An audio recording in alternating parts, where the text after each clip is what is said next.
Hi everyone, and thank you for joining us for this Getting Started with CBD webinar. My name is Sasha and I am a care specialist at the Realm of Caring. So when you sign up for a client account, you will check a box next to this disclaimer. I'm just going to read it quickly for us here today as well. The Realm of Caring Foundation specifically invokes the First Amendment rights of freedom of speech and of the press without prejudice. These statements have not been evaluated by the FDA.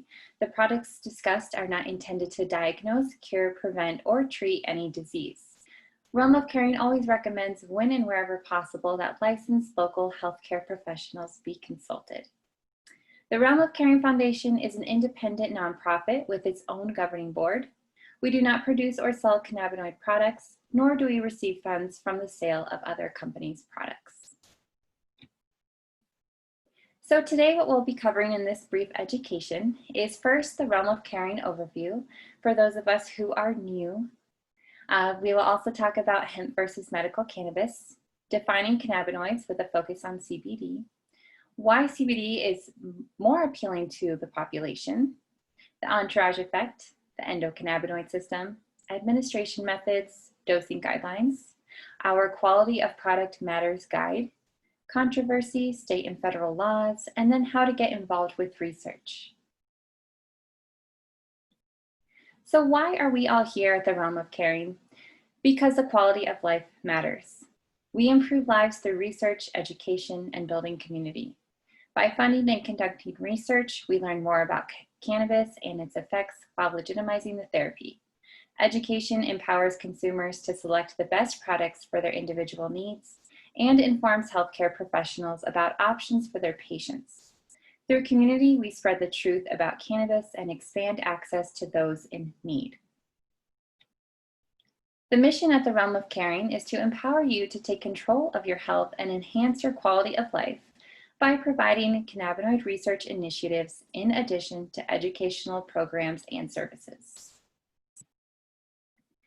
Those services all start with the care specialists who make up the care team. They could be considered the world about navigating dosing guidelines and calculations, how to talk to your health physician, our research library and research studies, AED interaction information, educational videos, articles, and sources, discounts for approved CBD products, and connecting with like communities or individuals. As well, research is being completed to legitimize therapy alongside Johns Hopkins University. So still to this day, seizure disorder is at the top condition we work with in our pediatric clients. As well, behavior conditions like ASD and ADHD fall not too far behind there. Our adult clientele is usually connecting with us for pain, seizure disorders, and cancer among the top three, followed by behavioral disorders. We do serve over 60,000 clients worldwide, and over 20,000 of those clients report using cannabis regularly. We like to keep up to date on research articles, and we link them in our research library on our website. Two sources that we typically pull from are Cannabis Med and the National Library of Medicine.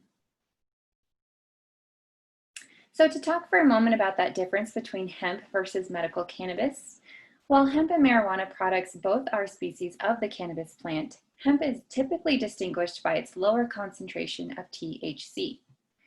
CBD oil can be made from both hemp and marijuana, but what you see on the shelves of stores or what is federally legal to ship to all 50 states is CBD from hemp, meaning that the THC content is less than 0.3%. As far as medical cannabis goes, it can only be purchased with a medical marijuana card or recreationally in a state where it is legal. Purchases can also only be made in state dispensaries.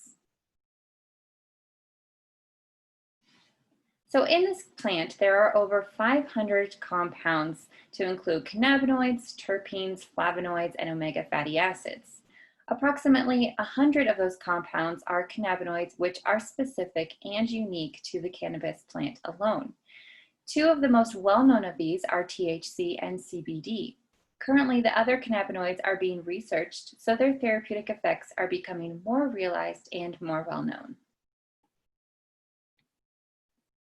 For today's presentation, we are going to be focusing on CBD. So why is CBD more appealing to more of the population? Well, first, we use this term not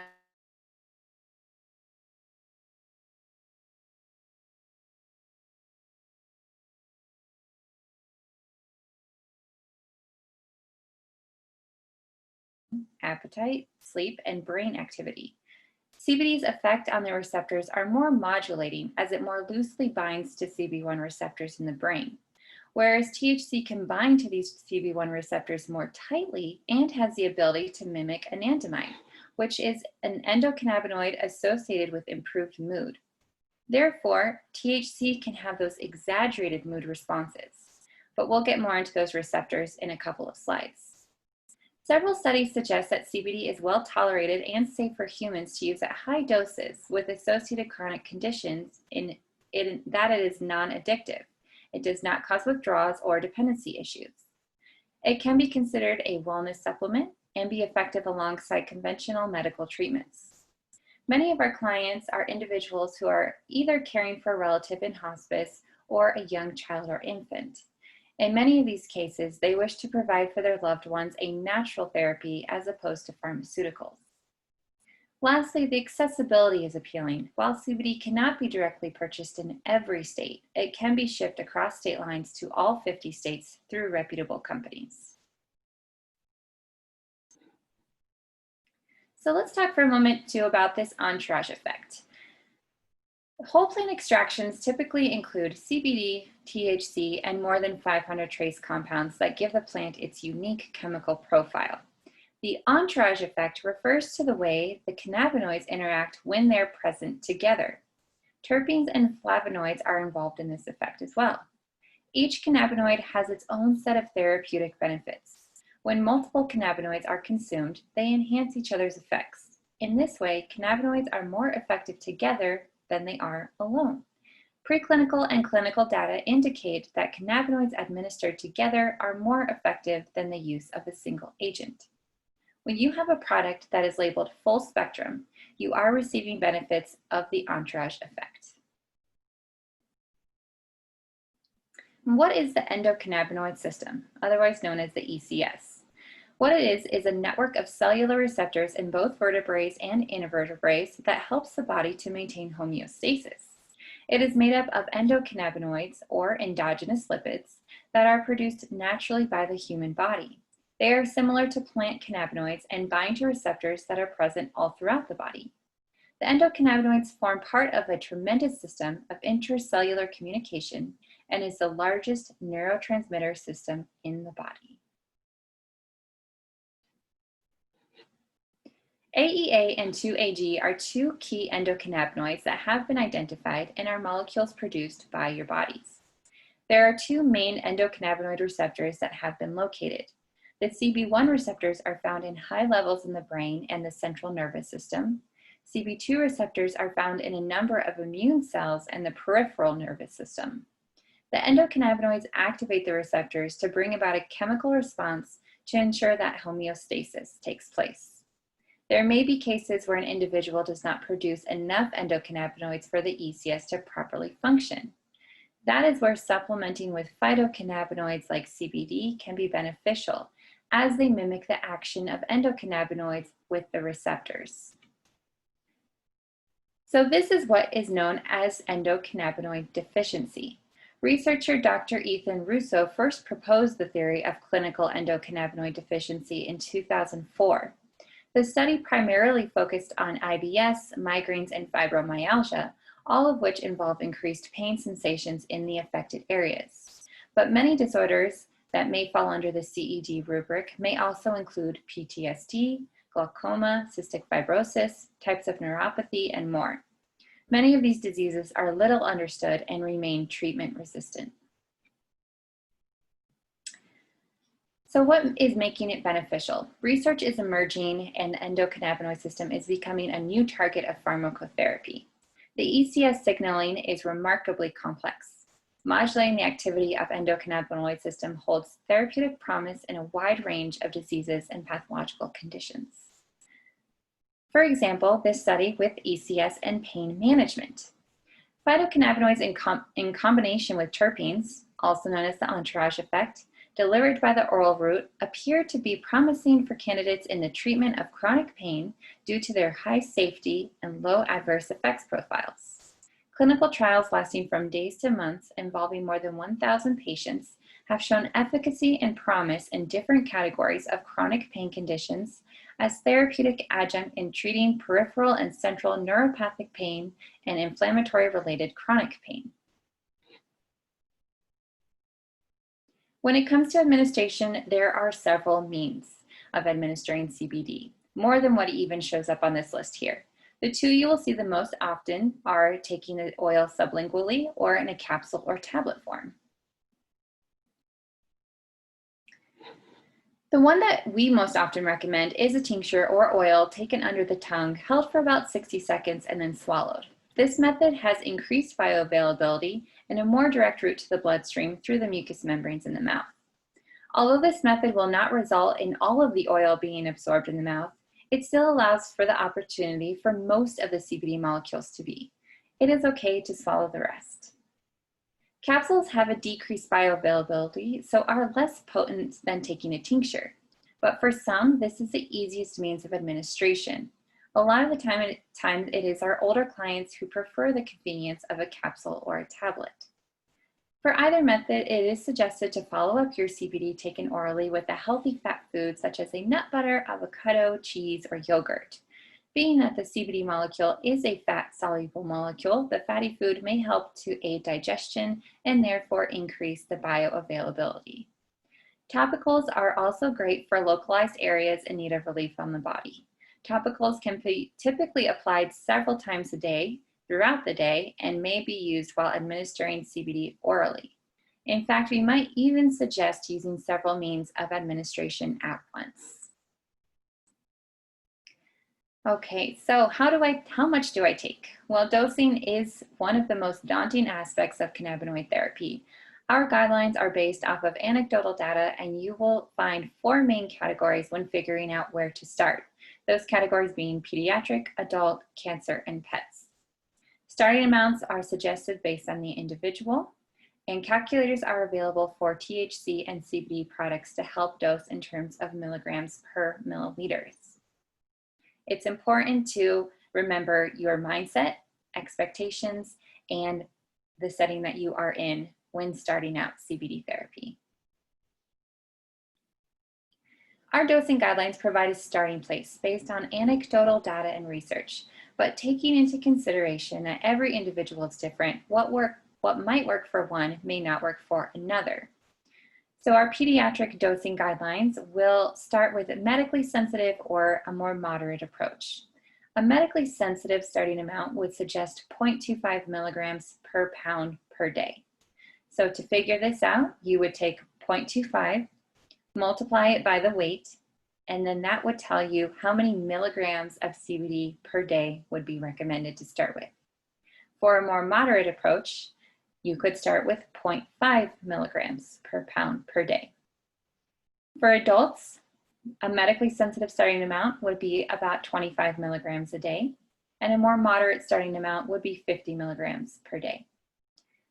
Where cancers are considered, 100 milligrams a day is recommended based off of anecdotal data and increasing as quickly as tolerated. For pets, microdosing is very important. A lot of this is because for dogs, for example, they have many more cannabinoid receptors throughout their body than we do. Therefore, they are much more sensitive to the addition of phytocannabinoids than we would be. For whichever category you fall under, it is recommended to split into 2 doses for proper replenishing and accumulation, and to space those administrations 2 to 4 hours apart from medications to avoid potential interactions. We would recommend consistent dosing for about 1 to 3 weeks before increasing. Because CBD is a multi-purpose molecule and it works directly with individuals' endocannabinoid system, it is important to note that therapeutic amount will be different for everyone. So first, more isn't always better. If a specific amount doesn't achieve your desired results or feels like it stops working, try lowering that amount rather than increasing or changing the product right away. Sometimes, of course, a higher amount will in fact be better, so don't be scared to test it out. Look at the packaging. Ensure that you understand the cannabinoids and ratios in your products. Also, take a look at what is listed as a standard serving size and consider starting with a fraction of that standard. Start low and go slow. It is essential that you follow dosage recommendations and start any new cannabinoid-based product at a microdose level to test for sensitivity. And listen to your body. Each person should listen to his or her own body's response to discover his or her own optimum delivery method, strains of cannabis, and therapeutic window for dosing.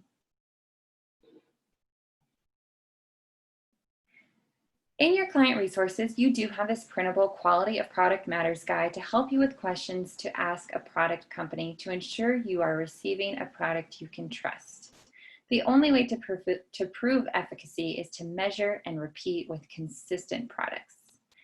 It is a fact that cannabis is safe, but not ensuring consistency, proper labeling, and testing can cause an inadvertent event. As a consumer, it is your right to have access to certificates of analysis, also known as batch reports, for the products that you purchase. So why is CBD then so controversial? Well, first, CBD is still illegal to purchase over the counter in some states. Laws vary state by state on what products are allowed to contain CBD as well. The Agricultural Improvement Act of 2018, also known as the Farm Bill, was signed into law.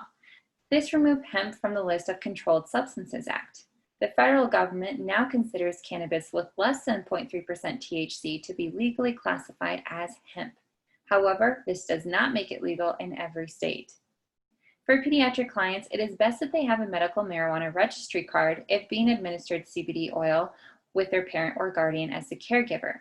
In most states where CBD is legal, it is actually required. There have been news stories and reports of CBDs on the market that may be unsafe because they haven't been properly tested for molds and pesticides or heavy metals, or they may be misleading and containing less than the amount of CBD that is claimed on the label. This is why we stress the importance of quality. A good resource to look at is normal.org, where they will have the current legal status state by state as it pertains to decriminalization, hemp, legalization, medical marijuana, and medical CBD. If getting involved in research sounds like something that you are interested, our partners at Johns Hopkins University have recently launched a study. This is the largest cannabinoid research registry in the United States, and it is 100% observational. Participating in this research registry is simple. You'll be asked to complete an online questionnaire from the comfort of your own home at your convenience. The survey will ask a series of questions about your condition and how you are using cannabis-based products. You will then be invited to complete a follow-up survey every 3 months to provide updated information. If this sounds like something you are interested in, please participate by following the steps below. Log into your account, access the research portal, complete the research survey. And then as long as supplies last, at the end of the survey, you will be prompted with a coupon form for a free product. If you have any questions, we are here to help you with one-on-one individualized support. We are not taking questions during this webinar, but we highly encourage you to reach out directly to our care team at info@realmofcaring.org or by calling 719-347-5400 option 1. Our operating hours are Monday through Thursday, 8 a.m. to 5 p.m. Mountain Standard Time. Thank you for joining us for this education on getting started with CBD. We hope to hear from you soon. Be well, and bye-bye for now.